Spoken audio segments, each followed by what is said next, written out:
ओम नमस्ते देव्या ओम नमस्ते देव्या ओम नमस्ते देव्या ओमकारं संयुक्तं नित्यं ध्यायन्ति योगिनः आम दम्मुक्षितम् ओमं शिवे ओमकाराय नमो नमः अग्रलशब्दघन उगा प्रक्षालिष्टकल्भूतन्मलकरङ्का मुनिभिर्पाष्टि हर्नो दुर्ताम् अज्ञानतिम्रान्धानां ज्ञानाञ्जनशलाकया चक्षुषम् उन्मीलितं येन तस्मै श्रीगुरुवे नमः श्रीपरमगुरुवे नमः परम्पराचार्यगुरुवे नमः शुक्लकलशविध्वंसकम् शेषां परवर्गं धर्मसम्बन्धकं भवजीमनः प्रचोदकारकं पुण्यं प्रकाशकं पापं विनाशनम् इदं चात्रं तमयसानामूलस्थग्रन्थकर्तारः श्रीचर्वगदेवा तुरङ्कर्तारः प्रतिगणधर्देता तेषां वचनान्ताराचार कुन्दकुन्दाचार्यवित्तं सोतारः सावधानतया शृण्वन्तु मंगलम भगवान वीरो मंगलम गौतमो गणि मंगलम मुकुंद कुंदार्यो जैन धर्मोस्तु मंगलम सर्वमंगल मंगलम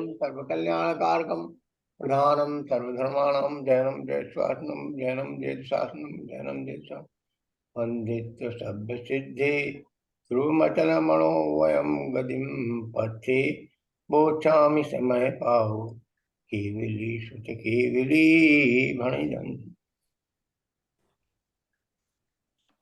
व्यवहारो सुद्देशो नादब्बो परम भाव दृष्टि व्यवहारे सिद्धि गुणजेदु अपर में तिष्ठा भावे देखे परम जे भाव तेने शोधन ज्ञातव्य छे अपरंभावे तिष्ठते व्यवहार नोपदेश छे।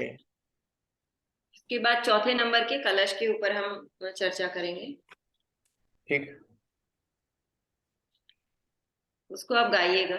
हाँ, डालिया। उभय नए विरोधिनी दुष्टनी स्वात्म पदाम्ब के जेन वट शिरमन्ते ते स्वयं वातस्य मोहा ता तदपि समय सारम ते परम ज्योतिरिच्चे प्रतन मय नय पक्ष छुन्नाति क्षयम् एवं उभय नय विरोधिनी, जो उभय न मन सम्यक दर्शन ज्ञान चारित्र्य के साथ रहने वाला, वस्तु के स्वरूप का यथार्थ निश्चय है और उपचरित आदि व्यवहारों के साथ रहने वाला व्यवहार न विरोध ध्वंसनी। इन दोनों में विरोध जो होता है वो अज्ञानता के कारण होता है। तो न्याय तो निश्चय न्याय किसे कहते हैं? जो वस्तु के यथार्थ रूप का प्रतिपादन करे उसे निश्चय। व्यवहार न्याय किसे कहते हैं? जो वस्तु के यथार्थ रूप का किसी अपेक्षा से, किसी दृष्टि से, उपचार के माध्यम से यथावत कथन करे उसे व्यवहार न्याय कहते हैं। कि कथन तो दोनों की दोनों नयों की भाषा वस्तु की व्यवस्थित रूप को बतलाने की है, चाहे वो व्यवहार न हो चाहे निश्चय न हो। और ये दोनों नयों में विरोध नहीं है, क्योंकि स्वभाव में कहीं विरोध होता नहीं और स्वभाव के स्वरूप को वर्ताने का ये दोनों नए काम करते हैं। एक तो देखे आत्मा में दो प्रकार गुण है। कौन कौन से? अनुभागी और स्वाद में है। दो प्रकार गुण होते हैं, जो स्वजाति बजाति, क्या बोलते हैं उन्हें? मुझे याद नहीं आ रहा, नाम समय याद नहीं आ रहा। समान जातीय, हाँ हाँ, सामान्य गुण और विशेष गुण। सामान्य गुण विशेष गुण नहीं। किसी एक बात तो जो स्व में रमन करे उस रूप, और जो पर रूप रमन न हो, प्रतिपक्षी दो धर्म होते हैं। स्व का स्वरूप बनाए रखे उसे पर रूप न जाने दे, और पर को पर रूप रहने दे उसे स्व रूप न आने दे। उस शब्द का अर्थ मुझे याद नहीं आ रहे समय, क्योंकि है प्रत्यक्ष दो विरोधी दो धर्म होते हैं, जो जीव स्वभावी और जीव विभावी, कि जो विभाव रूप प्रणमन भी न करने दे और स्वभाव से के प्रणमन से बाहर प्रणमित न हो। वो दो प्रकार के गुण द्रव्य में सदाकाल विराजमान है, और दोनों एक दूसरे का प्रतिपक्षी होते हुए भी एक दूसरे को जुड़े हुए हैं। जैसे 36 हिंदी में लिखते हैं या इंग्लिश में लिखते हैं तो 3 और 6 बिल्कुल एक जैसे होते हैं। हमारे यहाँ बताए कि 3 चूल्हे बना दो तो 3 बन गया, उल्टे 3 चूल्हे बना दो 6 बन गया। कि वो उन जैसा 3 का स्वरूप है वैसे ही 6 का रूप है हिंदी में। तो दोनों एक दूसरे के साथ हैं। जब 36 होगा, साथ नहीं होंगे 36 कैसे? साथ होते हुए भी, साथ रहते हुए एक को बताने वाले हैं। जैसे वो 3 और 6 मोहन वालंटी समझ रही है? तुम चश्मा काम नहीं कर रहा था जी, मुझे मिला अरे नहीं है। चश्मा काम मत करने दो, 3 और 6 नहीं, देखा कौन सा है हिंदी में। ये तो बताओ कौन सा है। अरे हिंदी में 3 बनाना है और 6 बनाना है।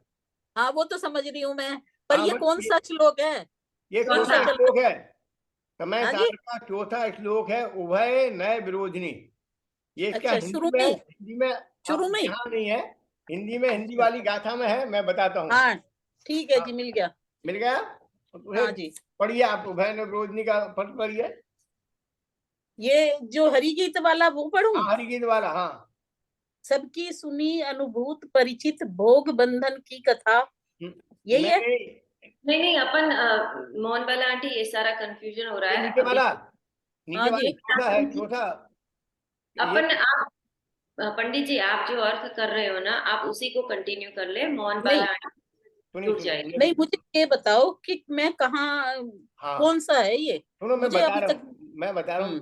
समय सार की गाथा 11 निकाले, और अच्छा जी, गाथा हाँ 11 के कोई। अंदर कलश नंबर 4, 12 अच्छा जी, नंबर, सॉरी, समय सार गाथा 12, जो दोनों नयों का प्रतिपादन करने वाली, इसमें 12वीं जी गाथा का कलश नंबर 4 देख लिया? पढ़िए। मतलब प्राकृत वाला है 12 नंबर। 12 नंबर में कलश नंबर, कल अपन ने जहां तक पढ़ा था ना, अच्छा जी, आपने एक से तो आपका तत्व का विरोध होएगा, और एक से 30 का विरोध होएगा। जस्ट उसके बाद वाला कलश है। आज मेरा चश्मा काम, अच्छा चलो जी अब आ हमारा गया। चश्मा काम कर रहा है, अब उसके मिल सुनो गया साहब। जी, अब मिल गया वह नयो में जो विरोध है उसके जी। नाटक, स्वाद्वाद जिन बचनों में जो रमते हैं, हाँ मुंह जी, पमन कर अनय अखंडित परम ज्योतिमय, स्वयं शीघ्र ही समय सार में वह रमते हैं। जो उभय नय विरोधिनी है, क्या है? और जी मोह की जो नाटक है, उभय नय विरोधिनी है, मोह की जो नाटक है। ऐसी स्वाद्याद वाणी में जो ऋषिगण रमन करते हैं, उन ऋषिगणों के मोह का बमन होकर जो अनंत अखंडित परम ज्योति में निस्वरूप शुद्धात्मा है, वह स्वयं ही शीघ्र प्रकट होता है। अर्थात उन्हें अपने अनंत शुद्ध स्वरूप की परमानंद शांति की, सहज आनंद की प्राप्ति सहज ही होती है। ये है इसका हिंदी। और आप चश्मा काम नहीं कर रहे हैं तो मैं ये हिंदी नहीं, का हो पढ़, गया ठीक, हो गया ठीक। हो गया ठीक। जो हाँ पुरुष जी, निश्चय और व्यवहार इन दोनों के नयों के प्रतिपादक में जो दिखाई देने वाले विरोध को ध्वस्त करने वाले, ये दोनों वस्तु के स्वरूप में होते हैं, इसलिए दिखाई देते हैं। कैसे? कि जैसे कि दोनों प्रकार के धर्म एक ही वस्तु में एक साथ युगपत एक समय में विद्यमान रहते हैं, सत्य या असत, नित्य या अनित्य। ये नित्य और अनित्य दोनों धर्म एक समय में एक वस्तु में एक साथ दिखाई देते हैं। कैसे? कि जब जिस समय जीव उत्पाद व्यय रूप है, उसी समय जीव ध्रुव रूप है। कि दूसरे समय में उत्पाद जी व्यय भी उसी समय में, और ध्रुव रूप समय स्वरूप भी उसी समय। जब हम उत्पाद और व्यय की अपेक्षा देखेंगे तो निरंतर उत्पाद व्यय होता हुआ दिखेगा, और जब हम स्थायी रूप से वस्तु के स्वरूप को देखेंगे तो उस प्रत्येक समय जीव स्थिर स्थिर स्थिर स्थिर रूप दिखता है। कैसे? कि जैसे कि समुद्र में जब लहरों को देखेंगे तो प्रतिक्षण प्रति समय प्रत्येक क्षण में लहरें आ रही हैं जा रही हैं, लहरें आ रही जा रही, निरंतर आती जाती दिखेंगी।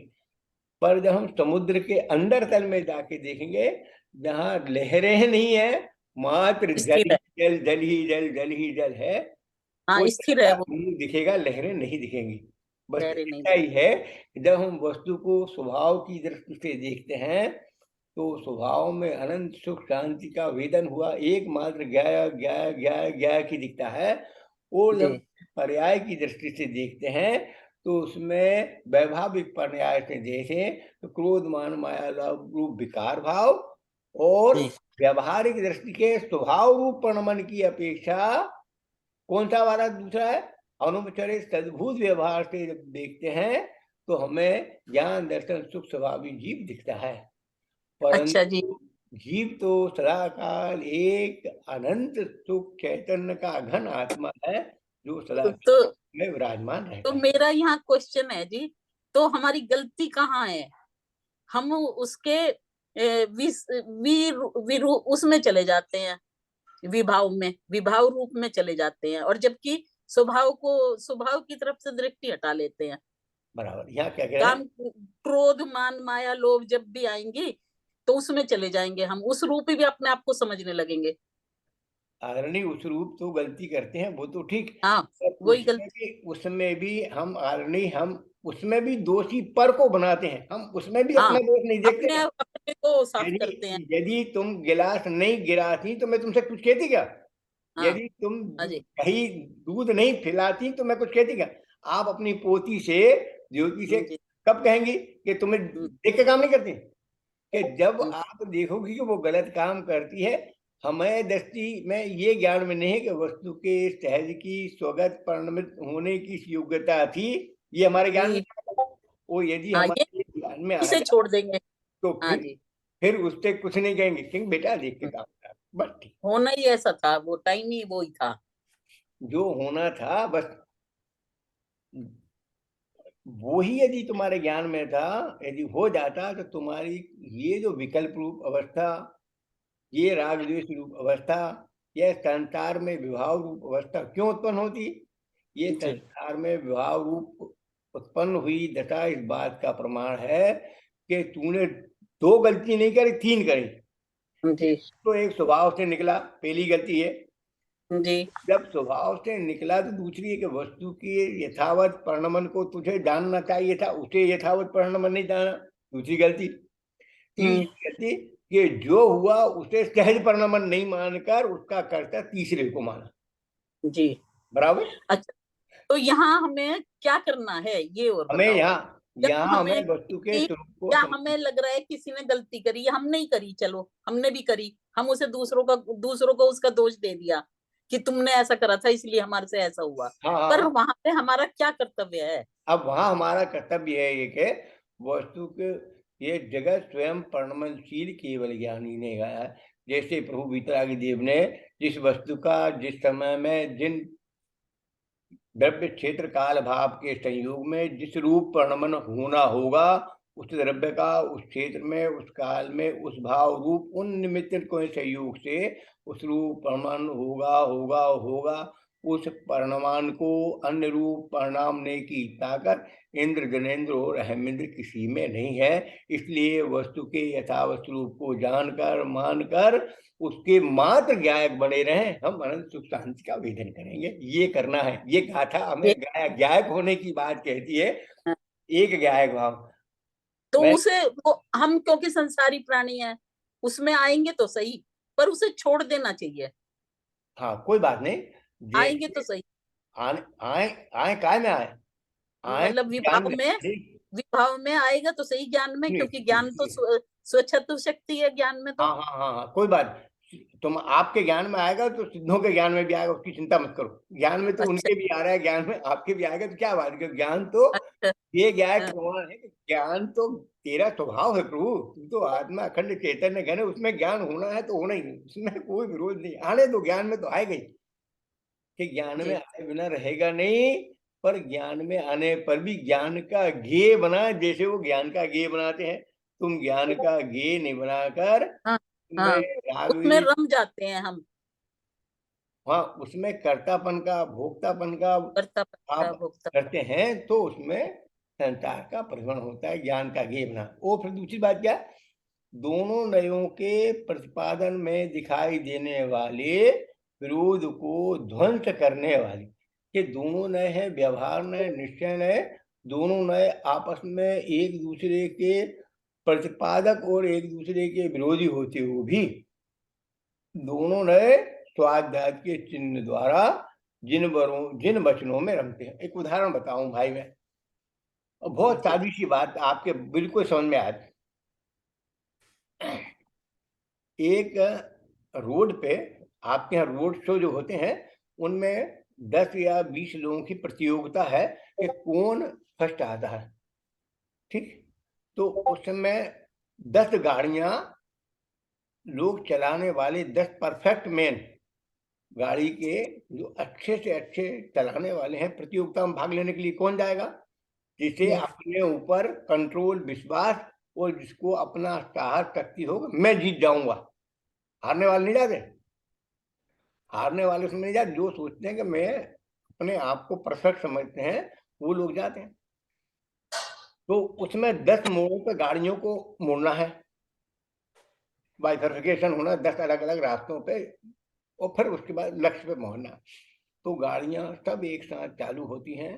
अब कोई गाड़ी किसी को टेक ओवर करके, कोई गाड़ी को किसी को आगे पीछे करके, किसी रोड पे कोई गाड़ी रुक जाती है, कोई उससे ओवरहेड कर लेती है। तो अब वो गाड़ियां आगे पीछे होते हुए, जिसमें 10 मोड़ हैं, तो पूरे लक्ष्य को प्राप्त करने के 10 मोड़े मुड़ना कि नहीं, कि मुड़ना, कि नहीं तो कैसे पहुंचोगे। अच्छा, रोड शुरू होता है एक मोड़ का, उस रोड के एक छोर से दूसरे छोर तक जाना, फिर दूसरा मोड़ शुरू हुआ तो उसके प्रथम छोर से आखिरी छोर तक, तीसरा मोड़, चौथा मोड़, ऐसे सभी मोड़ों में पहले छोर से आखिरी छोर तक जाना एक बार, कुशलता पूर्वक जाना 2 बार, शीघ्रता से जाना 3 बार, और किसी के विरोध में आना नहीं, किसी का विरोध सुनना नहीं, अपना विरोध किसी को होने नहीं देना, नहीं तो गाड़ी आगे टकरा जाएगी, पहुंचेगी नहीं। जी, ठीक है, ज्ञान बंद कर दियो एसी। बात समझ में आ रही है हाँ कि जी, वो स्थान पे कैसे पहुंचेंगे। हाँ जी, धीरे से शीघ्र इसकी पहुंचना है एक बार, कुशलता पूर्वक पहुंचना है 2 बार, पूरे विवेक के साथ पहुंचना है 3 बार, और इतनी कुशलता और होश हवास से पहुंचना है कि हम उस पूरे मार्ग को शीघ्रतम रूप से, कुशलता पूर्वक, अधिक से अधिक, कम से कम समय में, अधिक से अधिक तीव्रता से प्राप्त कर सकें, कम से कम समय में अधिक से अधिक तीव्रता से। ठीक, अब इसमें के जो अनेक मूल आते हैं, जो व्यवहार और निश्चय के अनेक मूल आते हैं, उन मूलों को पार करते हुए, स्वरूप और पररूप का ज्ञान रखते हुए, मतलब उद्गल का परिणाम को और जीव के परिणाम को, यहाँ 29 बोल आए हैं, उद्गल के परिणाम के 29 बोल एक साथ आया 33 की गाथा से। तो उनमें क्या था कि उनमें आने वाले विरोधों को भी यहाँ इस गाथा में यहाँ आगे हैं, पूरे के पूरे बोलों का दृढ़ है, तो उनमें अपनापन नहीं जाना, वर्ण आदि नहीं, राग आदि नहीं, जो एक गायक भाव है, परमार्थ ये भाव, ये तो जीव नहीं। ये वर्णादि राग आदि इन सब से जो बात है, ये जो विरोधी वाली बातें हैं, उन सब की 56, 57, 58, 60 से लेकर 29 गाथाएं जो है, उन गाथाओं में सब में कि ये सब तेरा स्वरूप नहीं है, तेरी में दिखाई देने पर भी ये तेरे स्वरूप में नहीं। यहाँ क्या कहना, इस ये जो चौथा वाला कलश है, इस चौथे में क्या कह रहे हैं कि अब उभय नए विरोधनी ध्वंसनी, कि दोनों ही नयों को विरोध करने वाली, उनके विरोधों को ध्वंस करने वाली, ये कौन से स्वादनादनय से चिन्हित जिन वचनों में रमते हैं, अर्थात जिन वाणी के स्वादवाद रूपी जो कथन है, जिसमें किसी अपेक्षा से उसकी अस्थि और किसी अपेक्षा से उसकी नास्ति होती है, ऐसे जो कथन है उनमें रमण करते हैं।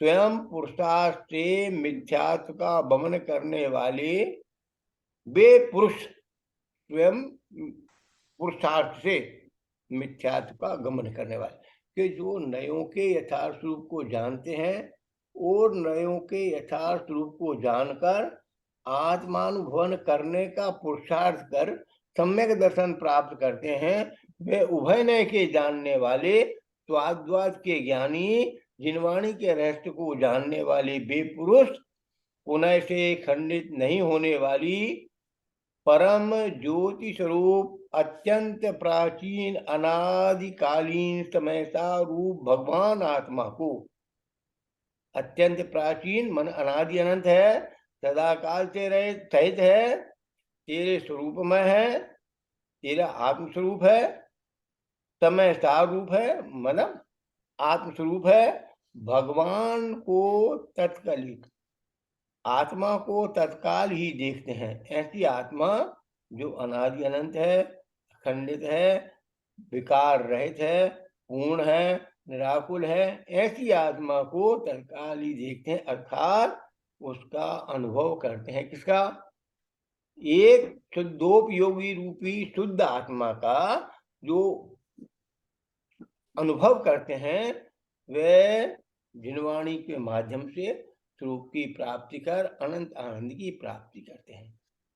इस गाथा का अभिप्राय तात्पर्य है कि ये उभय नय का अभाव करके साद्वाद नयों का पठन करके परम ज्योति में अखंडित आत्मा को प्राप्त करते हैं, अर्थात वो निज आत्मा में रमण कर अनंत सुख की प्राप्ति करते हैं। ऐसा कथन का अभिप्राय है कि दोनों नयों के जानने वाले ज्ञाता ज्ञानी पुरुष दोनों नयों के यथावत निरूपण को जहां जहां दे दे योग्य छह तमाह समझिए थे, समल विमल न विचारिए आत्मार्थी जन है। क्या आत्मार्थी जन तो समल विमल में कहीं अच्छा बुरा विचार नहीं करते हैं, जहां जहां जो जो योग होता है उस योग्यता के अनुरूप अनुचरण करके आप आत्मा की निर्मल दशा की प्राप्ति का प्रयत्न अपने निज वैभव के पुरुषार्थ द्वारा करते हैं।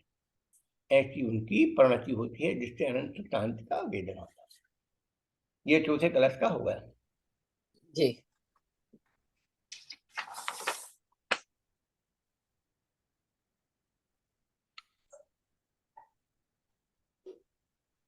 आगे पांचवा छठा श्लोक है, तो पांचवें श्लोक में यदि आप चाहें तो अपन पढ़ते हैं। पांचवा श्लोक हिंदी में, संस्कृत में, जैसे गुजराती में आपके पास है, दिखेगा नहीं? आपको दिख रहा है? नहीं दिख रहा है?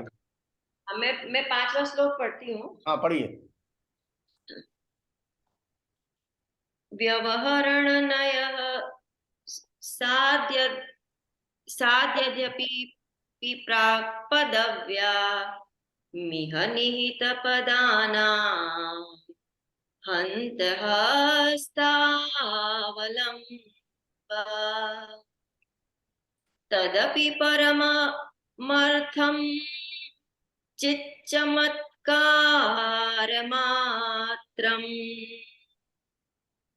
परविरहितमन्त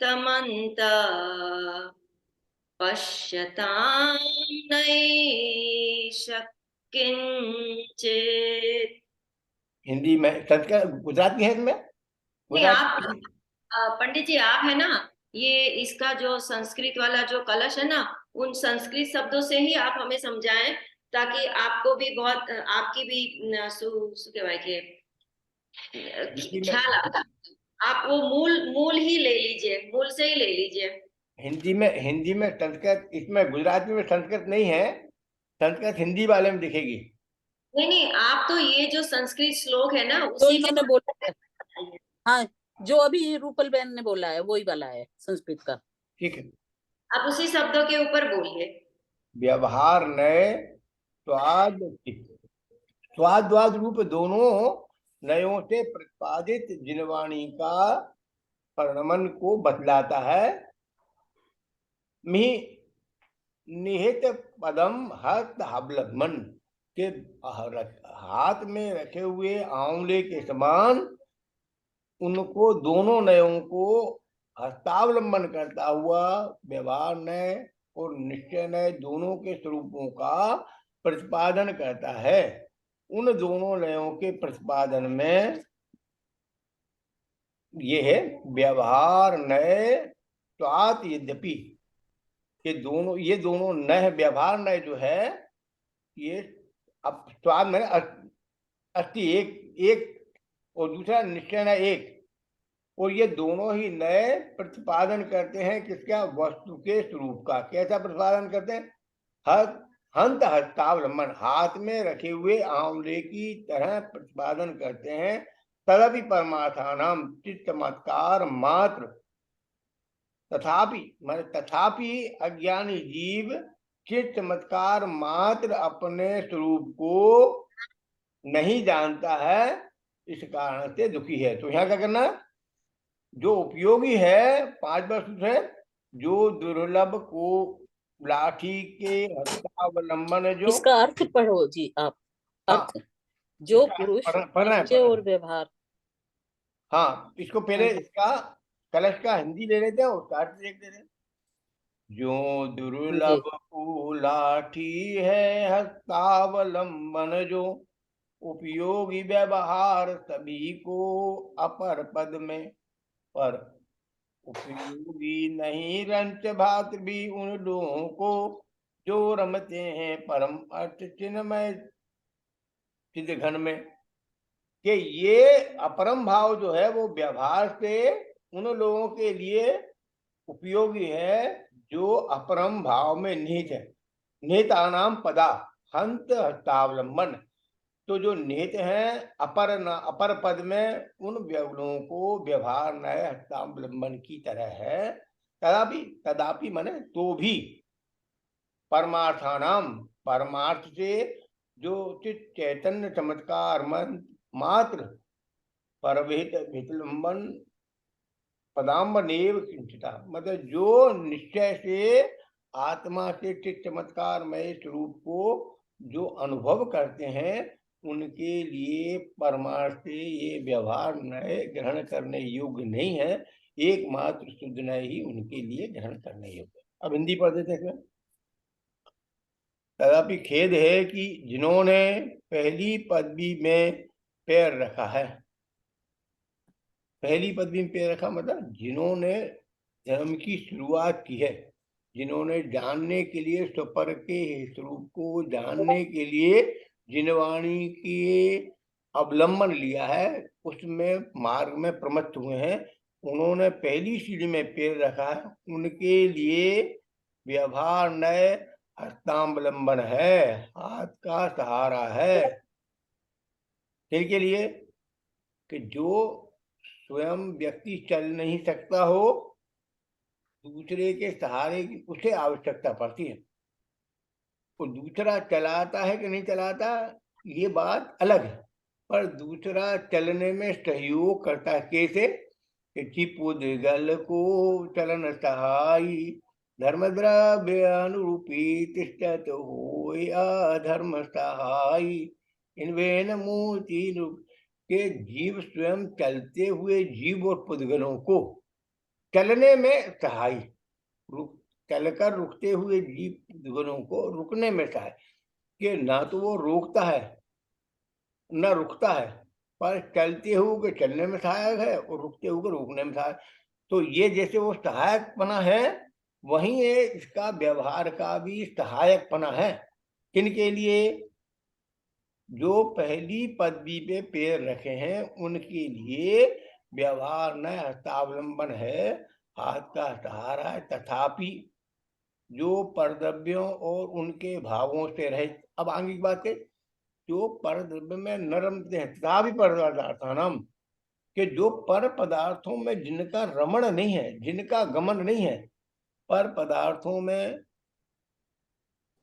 उनके भावों से रहित हैं, चैतन्य चमत्कार मात्र परम अर्थ को अंतर में अवलोकन करते हैं, उनकी श्रद्धा करते हैं, उनमें लीन होकर चारित्रवान को प्राप्त करते हैं, उन्हें ये व्यवहार न कुछ भी प्रयोजन भान नहीं है। ये प्रयोजन भान किनके लिए? जो व्यवहार नय में है, जो वस्तु के स्वरूप के प्रतिपादन को नहीं समझ पाते हैं, उसके लक्ष्य को नहीं प्राप्त कर पाते हैं, उन्हें व्यवहार नय अवलंबन करने योग्य है। और जो उससे विरहित हो गए हैं, अंतर के स्वरूप को पा लिए हैं, उन्हें ये अनुसरण करने योग्य नहीं है। ये बात है इसमें। जिस प्रकार बीमारी से उठे हुए अशक्त व्यक्ति के लिए कमजोरी के कारण चलने फिरने में लाठी का सहारा लेना पड़ता है, पर उसकी भावना तो यही है कि कब इस लाठी का आश्रय छूटे। वह ये नहीं चाहता कि मुझे सदा ही ये सहारा लेना पड़े। उसी प्रकार निचली दशा में व्यवहार का सहारा लेते हुए भी कोई आत्मार्थी ये नहीं चाहता कि उसे सदा ही यह सहारा लेना पड़े। वह तो यही चाहता है कि कब इसका आश्रय छूटे और कब मैं अपने में समा जाऊं, अपने में रम जाऊं। बस यही भाव उक्त छंद में व्यक्त किया गया है कि निश्चय की प्राप्ति। भाई जिस कार्य के करने के लिए ये सब, जैसे आपको भोजन बनाना हो, भोजन बनाना सामग्री किसके लिए लगाते हैं अपन? भोजन की सामग्री। अच्छा, वही सामग्री आपने पहले लगाई, फिर उसी सामग्री को उठा देते हैं जब भोजन बन गया, तब फिर नमक क्या करोगे रख के? जी। भोजन बना लिया, अब वो नमक तेल घी शक्कर क्या क्या वो बेकार? कि नहीं अब काम के नहीं? अब क्यों काम के नहीं? अब तो हो गया काम। जैसे वो बहिर्मुखी परिणमन हमारा अंतर में परिणमित न हो सके तब तो सहाय है, ठीक है। और जब हम अंतर में परिणमन करते हैं, जो शुभ कर्म कमाते सुख होगा, बस अब तक ऐसा माना था, पाप कर्म को छोड़ पुण्य को चाह रहा अपनाना था। इस कारण से संसार प्रसन्न बना है कि पाप पुण्य को दोनों के छोड़ने की भावना रहती है। शुभ कर्म कमाते सुख होगा, बस अब तक ऐसा। यदि शुभ को भी बंध का कारण और अशुभ को भी बंध का कारण जानता, पर एक समय एक अंतर्मूर्ति से ज्यादा स्वरूप में रमण नहीं कर सकते, रह सकते। इसलिए जो पुण्य कर्म है वो करने लायक न होते हो भी करना पड़े तो करना, पर उनमें उपाधि बुद्धि नहीं रखना। ऐसे ही व्यवहार नए जो स्वरूप के प्रतिपादक हैं, निश्चय के सहाय हैं, उनका यथावत अवलंबन करना, पर उन्हें तेरे स्वभावगत नहीं रखना, क्योंकि स्वभाव की रमणता तो व्यवहार के होने पर नहीं आएगी प्रभु। इसलिए स्वभावगत गमन के लिए परद्रव्य और संयोग का अभाव करते हुए, अपने विकारी और अविकारी दोनों प्रकार के भावों का भी अभाव करते हुए, अंत में अनंत सुख की प्राप्ति के लिए स्वसंवेदन रूप अनुभव करना, ऐसा करना। इस कलश में यहाँ पे ये लिया हुआ है, चित चमत्कार मात्रम पर विरहितम परमम अर्थम अंतः पश्यताम। हाँ, देखते हैं, ये पश्चाताप माने जो देखते हैं, अनुभव करते हैं, हाँ। ठीक है। अब वो चित चमत्कार रूप है परम, परम अर्थम, तो उसका परम अर्थ की प्राप्ति के लिए, जिसकी प्राप्ति का मार्ग प्रशस्त हो गया है, जो अपने परम अर्थ की प्राप्ति के लिए वस्तु के स्वरूप को चित्त चमत्कारमयी देखते हैं। पश्यति माने देखना, देखते हैं। किंचितम, शेष उनके लिए ये किंचित मात्र भी उपादेय नहीं है।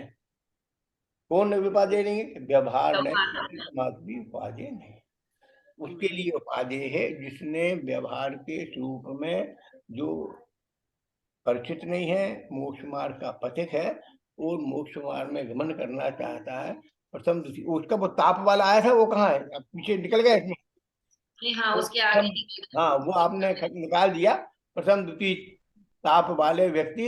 और अंतिम पात्र उसका गुजराती बहुत अच्छा है, उसको आपने गुजराती एकदम अच्छा स्पष्ट है। हाँ। मैंने कहा था कल, मैं आपको आज आपको उसमें चर्चा करने वाला था, पर आपने निकाल दिया। हाँ, नहीं वो अब ये वस्तु तो आपने काफी अच्छा इसको समझाया है। मुझे ये 2 शब्द के विशेष अर्थ जानने थे। पश्यताम मतलब कि पश्यताम मतलब कि उसको देखता है, जो चैतन्य चमत्कार मात्र जो आत्म तत्व है उसको देखता है। तो वो देखने से पश्यताम का आप कोई विशेष हाँ हाँ, भाव बता सकते पश्चिता माने देखना, अनुभव करना, जानना, ज्ञान का ये बनाना, ये वो। हैं? और परम अर्थ जो आत्म तत्व है हाँ उसमें परम विशेषण दिया हुआ है और अर्थ से आत्मा को बताया है। तो इस परम अर्थ के बारे में भी आप कुछ हाँ, विशेष परम अर्थ क्यों कहा है इसमें? अपने अर्थ रूप कह सकते हैं। परम अर्थ कहने का अभिप्राय ये कि जिसमें ये द्रव्य दृष्टि के विषय की चर्चा चल रही, ये बात आपसे कही थी मैंने। द्रव्य दृष्टि में उत्पाद व्यय की स्थिति को गुण करके यहाँ आचार्य देव ने अपनी विकारी अविकारी पर्यायों को, उन शुद्ध पर्यायों को भी परम अर्थ में शामिल नहीं किया है कि वो पर्याय जो परम पूर्णता को प्राप्त करने वाली है, जो अनंत सुखों को प्राप्त कर चुकी है, उसका अनुभवन करने पर उसमें एकमात्र स्वरूप के रसोत्पादन से निर्मित होती हुई, प्रतिनिमित होती हुई, परिणमित होती हुई एकमात्र शुद्ध दशा, शुद्ध दशा दिख रही है। अनंत सुख का विधन हो रहा है, वो पूर्णता को लिए हुए है। उसमें भी उत्पाद व्यय के होते हुए दृष्टि उस पर नहीं है, परिणमन तो एकमात्र रूप के आनंद का है। जैसे केवली शुद्ध केवली भगवानों के ज्ञान में लोकालोक आते हुए भी वो अपने ज्ञान का आगे लोकालोक नहीं बनाते। लोकालोक बनता हुआ दिखते भी हुए भी, होते छते भी एकमात्र उनका ज्ञान का आगे ध्यान करते, श्रद्धा करते, एकमात्र ध्यान भगवान आत्मा, वो उसी में रमण करते हैं, उसी का आनंद भोगते हैं, वो अनंत सुख का वितरण करते हैं प्रत्येक समय। आते हुए, जाता हुआ, दिखता हुआ, होते हुए भी वो तो चित्त चमत्कार चैतन्य रूप भगवान आत्मा का निरंतर उपयोग कर रहे हैं, उपभोग कर रहे हैं, उसके अनंत आनंद को भोग रहे हैं। तो बेसिकली यहाँ पर जो परम अर्थ से जो अपने चैतन्य चमत्कार मात्र आत्म तत्व को देखते हैं, ये यहाँ पे देखते हैं का अर्थ है अनुभव करते हैं। अनुभव करते हैं। देखते हैं अभिप्राय अंदर अनुभव करना है कि गाय को पानी दिखा लाओ, मतलब दिखाना नहीं है। उस चैतन्य चमत्कार रूप भगवान आत्मा को अपने निज वैभव से, पूर्ण पुरुषार्थ से जो अनुभव करते हैं, वो भी इसमें उत्पाद व जो उत्तम होते हुए, सत होते हुए भी जो उसके स्थायी स्वरूप को देखते हैं, अनंत आनंद स्वरूप को देखते हैं, उस अर्थ को प्रतिपादित किया है। तो यहाँ पर परम और अर्थ मैं यहाँ बोलूं, परिपूर्ण जो परिपूर्ण अवस्था को प्राप्त हो चुके हैं हाँ उनके जी, लिए बात चल हाँ रही है। नहीं तो जिन्होंने परिपूर्णता प्राप्त कर ली है, अब उनको तो कोई व्यवहार की बात करने की तो जरूरत ही नहीं है। तो ये परम अर्थ परिपूर्णता वाले की बताएगा, और ये जो व्यवहार नहीं से जो हस्तावलंबन कहा है, वो जो स्टार्टिंग की भूमिका है उसके लिए लगेगा। इस तरह से है। परम ज्योति स्वरूप के लिए, हाँ, परम शब्द परम ज्योति स्वरूप भी लिया है ना? हाँ, हाँ, द्रव्य की अपेक्षा जिसने अपने परम अर्थ को जान लिया है उसके लिए, वो पर्याय की अपेक्षा जिसे उस स्वरूप को पाना है उसके लिए, मतलब निश्चय से लगेगा स्वरूप का जो रसस्वादन कर सके हैं। ऐसे ज्ञानी भव्य जीव को न व्यवहार चाहिए न निश्चय चाहिए। ठीक, जी, वो तो व्यवहार निश्चय से अति शुद्ध स्वरूप में रमण कर रहे हैं। अब दूसरी बात कि अब जो उस भूमिका में पहुंच गए हैं कि परिपूर्ण भूमिका के स्वरूप को लक्ष्य बनाया है, जिन्होंने परिपूर्ण शुद्ध वस्तु को जिन्होंने लक्ष्य बनाया है, उन्हें पहले दूसरे ताप की स्थिति को जानना है, देखना है, समझना है। और हर ताप के 16 ताप बांध सोना शुद्ध होता है, तो हर ताप के बाद की स्थिति को जानते, देखते, समझते हुए हर ताप के बाद अगले ताप पे, अगले ताप पे, अगले ताप पे जैसे जैसे व्यवहार में परिणमन चल रहा है, वैसे वैसे निश्चय का स्वरूप का रमण करते हुए आगे बढ़ते हुए पूर्ण शुद्धता की ओर पढ़ना है। इसमें आया 15वें ताप से उतारे गए स्वर्ण में भी उसकी कट्ट कालिमा को देखकर 16वें ताप को दिया जाता है। आप इसमें आपने पढ़ने नहीं दिया पर है उसमें। मैंने पढ़ा है। हाँ हाँ ठीक है, मुझे अच्छा अच्छा, कोई दिक्कत मैं नहीं, भी अपने कुछ को कहूँ? करना ही तो मैं, वो है, अपने को हाँ वो जी, तो करना। मैं भी बोलूं कुछ? हाँ बोले बोले, खूब बोले आप। हाँ, मैं ये कहना चाह रही थी कि जैसे आपने खाने का उदाहरण दिया था कि आटा, चकला, नमक, बेलन लिया और खाना बना लिया, फिर हम्म उनकी तो जरूरत नहीं रही। हम्म परंतु जब परम ज्योति स्वरूप आत्मा में चले गए तो हम्म, फिर तो आगे भी नहीं जरूरत पड़ेगी उनकी, हाँ भूख ही खत्म हो गई। हाँ हाँ हाँ। तो जब हाँ, अनंत अनंत सुख का, परम, अनंत आनंद का वेदन हो गया तो फिर अरे अब हम्म, हम अमर भये न मरेंगे, तन कारण मिथ्या दियो तर क्यों तर वेह डरेंगे। अब हम अमर भये न मरेंगे। उन्हें कुछ नहीं चाहिए, उन्हें कुछ भी नहीं जिन्हें चाहिए। कछु नहीं चाहिए ते साहुन के साह। तो यहाँ भी जी आपको न लेना न देना, सुखी रहना, न आना न जाना, मगन रहना।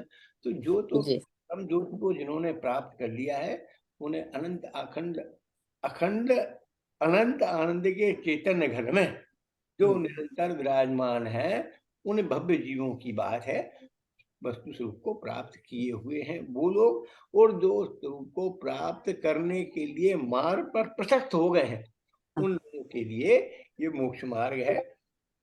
जो स्वरूप प्राप्त हो गए वो तो धन्य है ही, और उनके साथ जो उस रूप में जाने के गमन का पुरुषार्थ कर रहे हैं, हैं ऐसे वो। विराज, ऐसे महाव्रती भी धन्य है, धन्य है। एक मैंने पाया ये इधर काज भी एक कारण किया, इन्हीं अनादि अनंत सुख, अनंत सुखवर सुख लिया कि उनने ही अनंत सुख की प्राप्ति का मार्ग प्रशस्त किया। छठे कलश को पढ़ते जी, हैं। छठा। छठा। हाँ, पढ़ो पढ़ो। यतस्य शुद्धनयतो व्याप्तुर्यदा स्यात्मना पूर्णा ज्ञानघनस्य दर्शनमिह द्रव्यान्तरे व्यापृता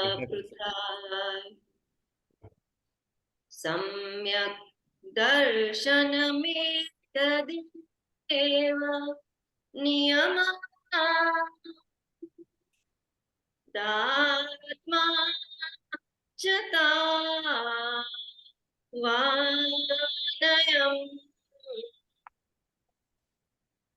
तन्नो त्वा नवतत्त्वसन्ततिमिमा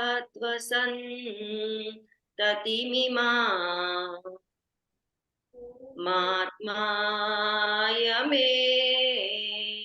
कोस्तु न। देखिए बहन जी, छठा कलश है ये। और हमारी स्थिति ये है कि यहाँ ना तो ये हुकुमचंद जी का जो समाचार है उसमें भी प्राकृत और संस्कृत नहीं है, प्राकृत संस्कृत का इसमें कहीं लिखा हुआ अर्थ नहीं है, इसलिए परेशानी है। और जो गुजराती है उसमें भी नहीं है, जो मूल संस्कृत है वो हमारे पास, जो समाचार है वो हमारे पास है नहीं। तो अब ये है कि हमें तो अंधे को लंगड़े के लाठी का सहारा, कि जो हमें दिख रहा है उसका जो अर्थ दिखता है वो हम कह पाते। यदि मूल समय था आपको, मूल लिंग मोहन वाला आंटी आपके पास है, उसमें जी अनुवाद जो हमने दिया है उसमें अनुवाद हाँ। भी है, भावार्थ भी है, सब कुछ है। हाँ उसमें जी दिया हुआ इसमें दिख नहीं रहा। तो इसमें आपके पास है कोई दूसरा समाचार जिसमें प्राकृत और संस्कृत दोनों? अब ये हाँ जी, आपने श्लोक इसमें पढ़ा, श्लोक के बाद प्राकृत गाथा हाँ, है, उसमें हाँ जी। संस्कृत का अर्थ है। ये प्राकृत में है, फिर संस्कृत हाँ, का दोहा है, संस्कृत के दोहा ये के बाद संस्कृत का, संस्कृत में है। इन्होंने जो पढ़ा ये संस्कृत का पढ़ा जी। हाँ हाँ, संस्कृत पढ़ा है ना हमने। हम्म, अब इसके बाद ये प्राकृत वाला बहन जी, ये प्राकृत का है, संस्कृत का नहीं है। प्राकृत का है। हाँ, ये इसके तो नीचे मुझे संस्कृत का, संस्कृत संस्कृत का का एक लग रहा है। दोहा, हाँ जी इसमें नीचे इसके संस्कृत का दोहा मूल समय सार में है, और उसके नीचे संस्कृत में ही पूरी टीका है।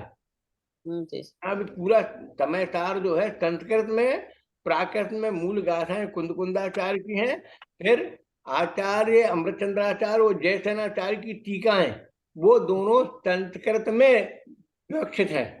तो जिन संस्कृत, आप संस्कृत और प्राकृत की मूल गाथाओं से यदि संबंधित बनाना चाहते हैं तो यहाँ जो मेरे पास उपलब्ध है मात्र मूल गाथा है जो प्राकृत में है। कहीं कहीं तो इसमें संस्कृत की, जैसे कल के दोहे में आ गया था कि जो जड़ दिन ये है कि 13वीं है ना, 13वीं नहीं, अभी 13वीं तो है भारती ये। गाथा का छठा श्लोक चल रहा है, बहन जी ने छठा श्लोक पढ़ा है। अच्छा जी, का छठा चल रहा है। हाँ, अभी हम इससे लेते हैं, जैसे कि एकत्वे, एकत्वे का यहाँ पे अर्थ दिया हुआ है, हम उसी से चलते हैं, जी। है ना, ठीक है ना। तो इसका हिंदी पढ़ लेते हैं बहन जी, पहले हिंदी। हाँ, हिंदी पढ़, हाँ हरिगीत पढ़ लिए, हरिगीत पढ़ लो। हाँ, हरी गीत अस्य पढ़। अस्य आत्मनः, मतलब इस आत्मा को अन्य द्रव्यों से पृथक देखना, श्रद्धान करना ही नियम से सम्यक दर्शन है। अपन ने इतना पढ़ा पहले। और यह आत्मा अपने गुण पर्यायों में व्याप्त रहने वाला है और शुद्ध नय से एकत्व में निश्चित किया गया है, पूर्ण ज्ञान घन है एवं जितना सम्यक दर्शन है उतना ही आत्मा है। इसलिए आचार्य प्रार्थना करते हैं कि इस नव तत्व की परिपाटी को छोड़कर यह आत्मा एक ही हमें प्राप्त हो। ये वो है ना, नव तत्व गतप्पि न गतप्पि नव तत्वम एकत्वमेव भवति। ये जो आत्मा है, नो तत्व, जो जीव अजीव, आश्रव बंध पुण्य पाप संबर निद्रा मोक्ष, ये जो नो तत्व हैं, उन तत्वों में व्याप्त होते हुए भी उन तत्वों रूप न होकर एकमात्र एकत्व आत्मभूत होकर जो वस्तु के स्वरूप का प्रतिपादन करता है, उसी रूप में मुझे अपने आत्म तत्व को प्राप्त करना है। इस उद्देश्य से ये कथा।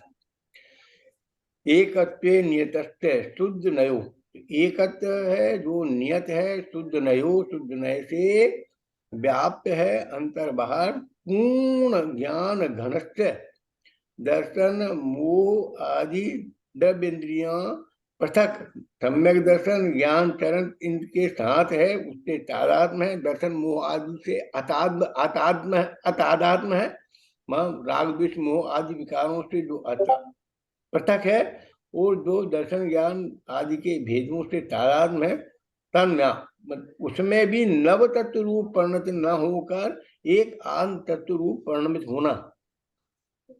शुद्ध नय से ज्ञान के घनपिंड स्वयं में जो परिपूर्ण शुद्ध नय से, यहाँ कथन किस बात का है? शुद्ध नय का कथन है, उसको अनुसरण करने का कथन है, और उस नय से ज्ञान के घनपिंड स्वयं से में परिपूर्ण, किसमें परिपूर्ण? निज आत्मा में परिपूर्ण।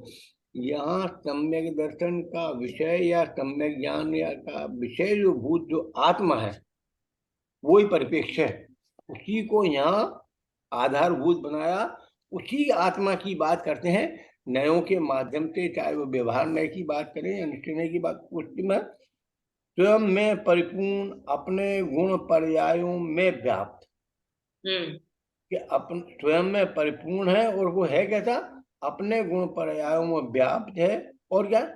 एकत्व में।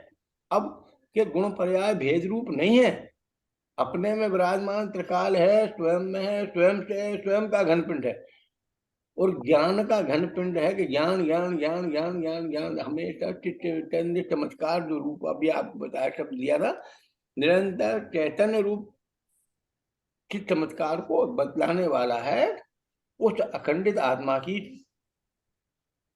एकत्व में नियत शुद्ध नय के विषयभूत एक भगवान आत्मा को परद्रव्यों और उनके भावों से पृथक देखना निश्चय सम्यक दर्शन है। परद्रव्य और उनके भावों से पृथक देखना, बस यही आत्मा मैं हूं। कौन सी आत्मा? जो अपने गुण पर्यायों में व्याप्त है।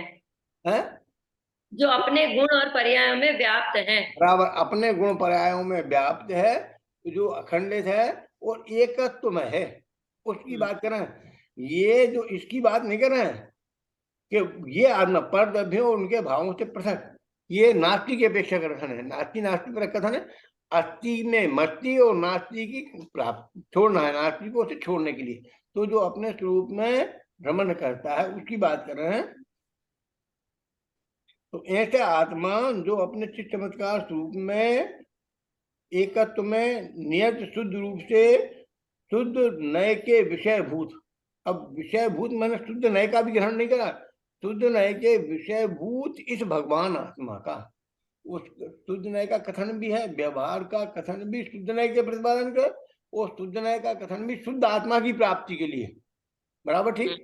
शुद्ध आत्मा की प्राप्ति के लिए भगवान आत्मा को पर द्रव्यों और उनके भावों से पृथक देखना निश्चय सम्यक दर्शन है। बस यही आत्मा मैं हूं, बस यही हमने जो जिसमें किसी प्रकार का विकल्प नहीं है, किसी प्रकार की पराधीनता नहीं है, जिसमें किसी प्रकार का पर्यायों का भेद नहीं है, किसी प्रकार का गुण का भेद नहीं है, ऐसा आत्मा बस यही मैं हूं, अथवा ऐसा ही मेरा आत्मा है, मैं हूं। और इसके दर्शन ज्ञान नाम भी सम्यक दर्शन।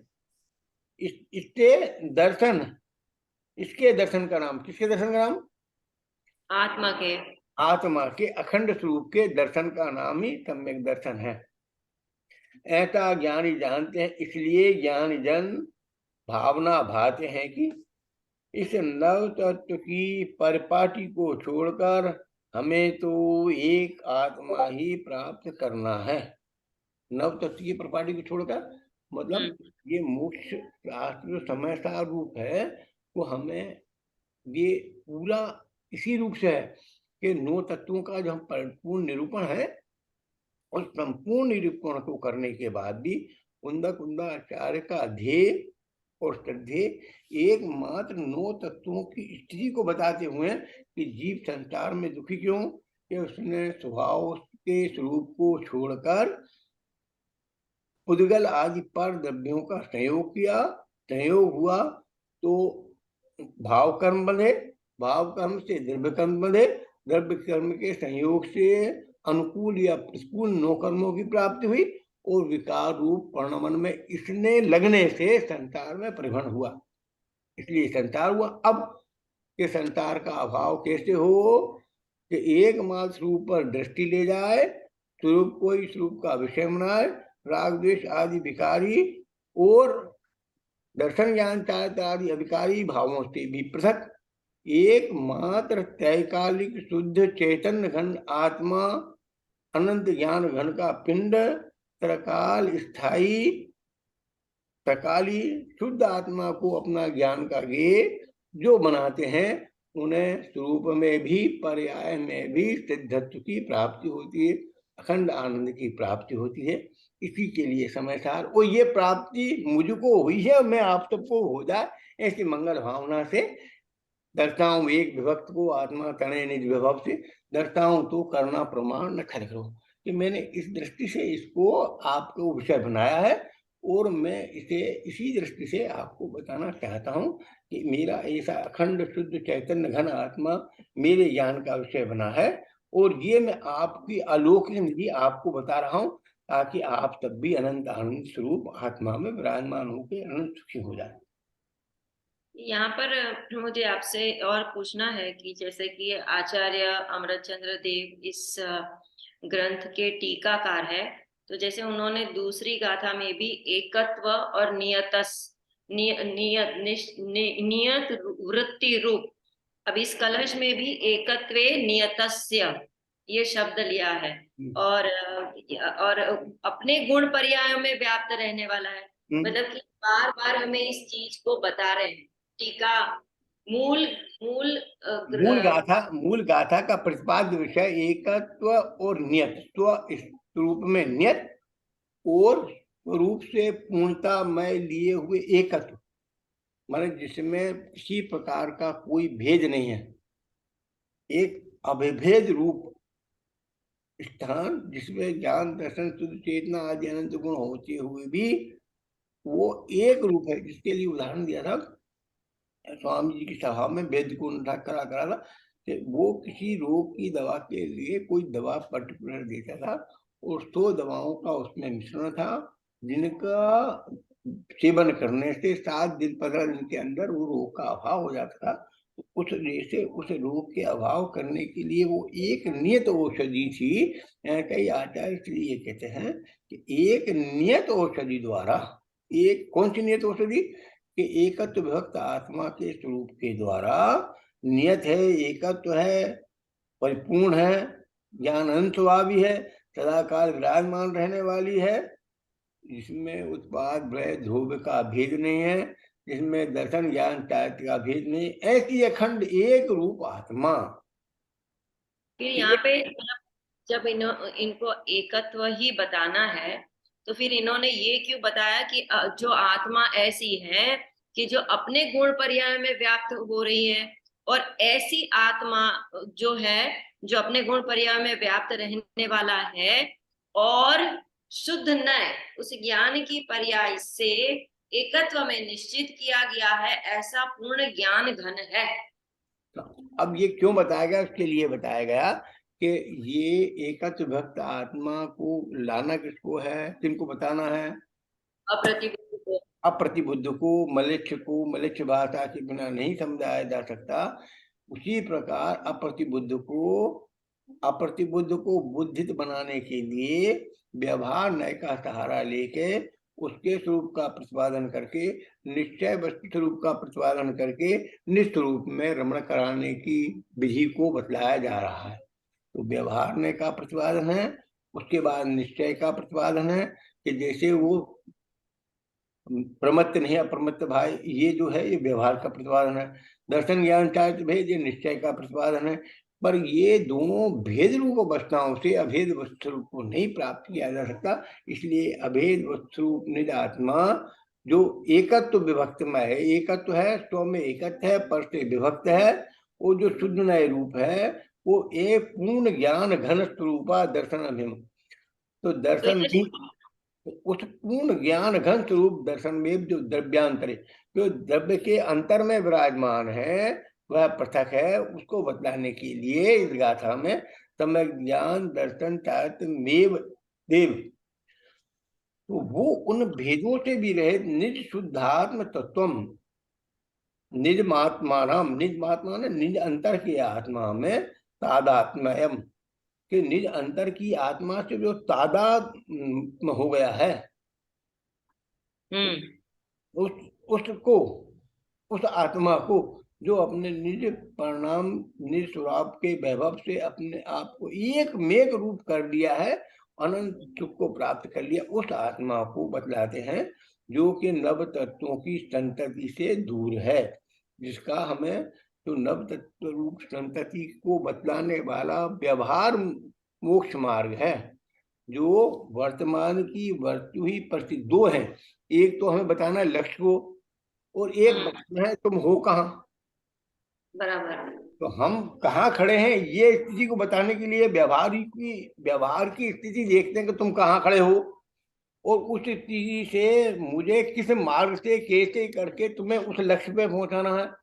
तो व्यवहार सम्यक दृष्टि है, उसको निश्चय सम्यक दर्शन का प्रतिपादन करते हुए, उसके मार्ग को प्रशस्त करते हुए लक्ष्य की प्राप्ति का मार्ग प्रशस्त करने के लिए यथावत व्यवहार और निश्चय का विषय, प्रतिपाद्य विषय का कथन किया गया है। पर वास्तव में तो व्यवहार और निश्चय नए है वस्तु की प्राप्ति के मार्ग में प्रशस्त रूप होने से इन दोनों की यहाँ सुमेल डाली है। पर पूर्णता को प्राप्त करने के लिए, पूर्णता प्राप्त होने के बाद उनकी किसी भी नयातीत है, वो किसी भी नए की उन्हें आवश्यकता नहीं है, दोनों ही नयों का परित्याग किया है। जैसे अब इसमें बहुत अच्छा उदाहरण दिया था, दोनों नयों के लिए बहुत अच्छा उदाहरण दिया है।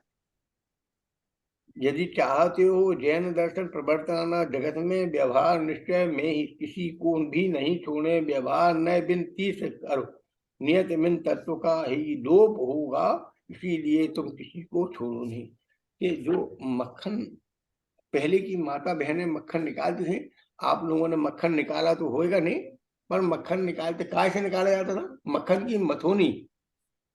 कभी देखा? हाँ, वो मथोनी होती थी, अरई भी बोलते हैं, मथोनी भी बोलते हैं हमारी माता। हाँ, तो अब ऐसे में कौन सी रखी, इधर वाली छोड़ना कि इधर वाली छोड़ना?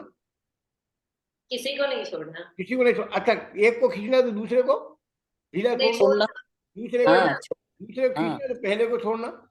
कि दोनों को में से किसको छोड़ना मक्खन निकालने के लिए, कि किसी को मत छोड़ो, हाँ यथावत ले लो और निरंतर ले लो और क्रम से ले लो।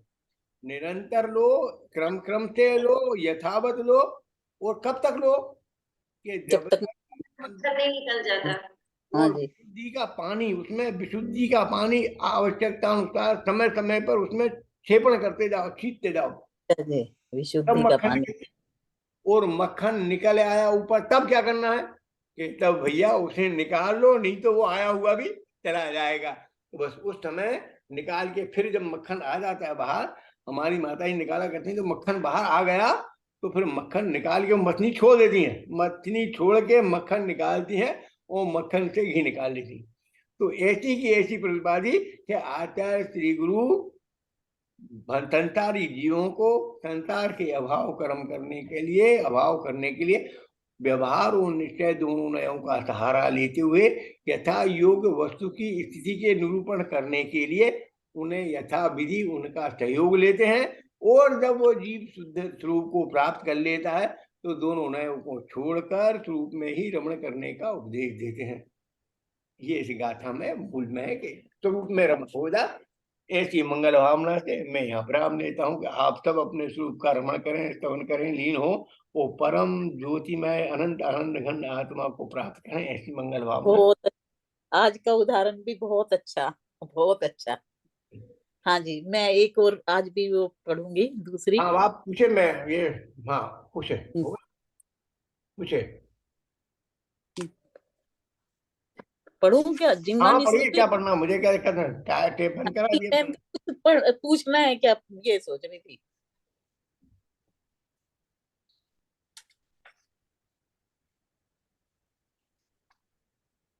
ये है, परम उपकारी जिन वाणी सहज ज्ञायक बताया है, हुआ निर्भार अंतर में परम आनंद छाया है। अहो परिपूर्ण ज्ञाता रूप प्रभु अक्षय विभव में हूँ, सहज ही तृप्त निज में ही, न बाहर कुछ सुहाया है।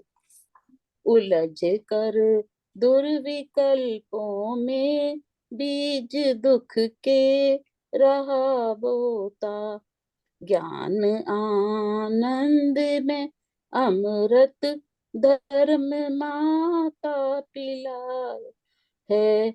नहीं अब लोक की चिंता, नहीं कर मोह भय किंचित, ध्येय निष्काम ध्रुव गायक अहो दृष्टि में आया है। मिटी भ्रांति मिली शांति, तत्व अनेकांत में जाना, सारवी राग तपा करके शीश सभी ने झुकाया है, शीश सभी ने झुकाया है।